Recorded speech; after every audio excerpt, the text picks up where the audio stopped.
Hey, that's Chris. I'm Branden. We're with Neon Trees, and you're watching Austin Underground.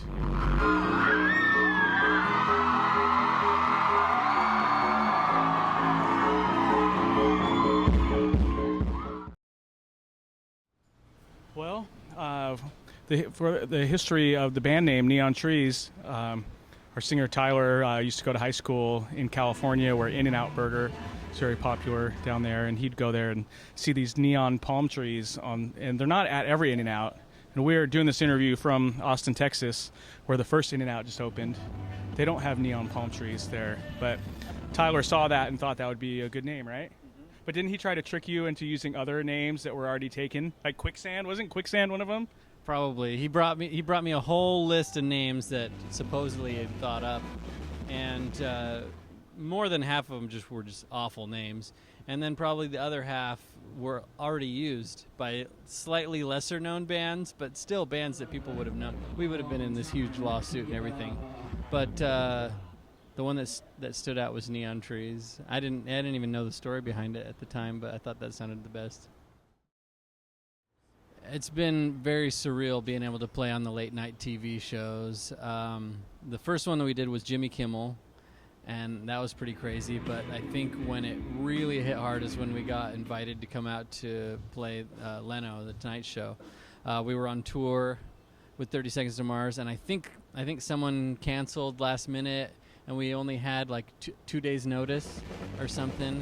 We had to like ask if it was cool if we missed that show that night on the tour, and yeah, we went and played Leno, and that was just so crazy. And then fast forward a few years, we got to play on Leno 6 times, and we've done all the other shows, and it's just crazy. I don't think any of us ever imagined that we'd be playing on these late night shows. Well, when you grow up too, and you watch all the musicians, you think of everyone that you've discovered there. I remember the first time ever seeing Lenny Kravitz, and I was like 15, and I'm like, who's this guy? Like he was so charismatic, but it was on the Tonight Show. I remember, and so just the music discovery that happened there, and then to become part of that is pretty rad.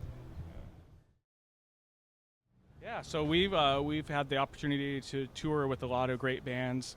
Like you mentioned, Maroon 5, My Chemical Romance, even Taylor Swift, Maroon 5. So you can see like it's just been a very wide span of sounds.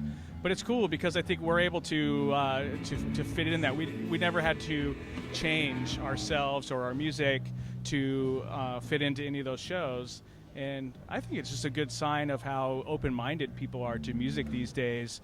Because I remember growing up, and I remember wanting to go see Ozzy Osbourne, but my best friend's big sister, who was going to take us, said, "Well, you can't go because Metallica is opening, and you would hate them because they're so like in your face." And I was so little that it's what I'm saying. Like it was just that kind of thing where like you have to fit like a certain mold to go to certain shows, and these days that's not the same. I think our new album Pop Psychology has been pretty successful so far.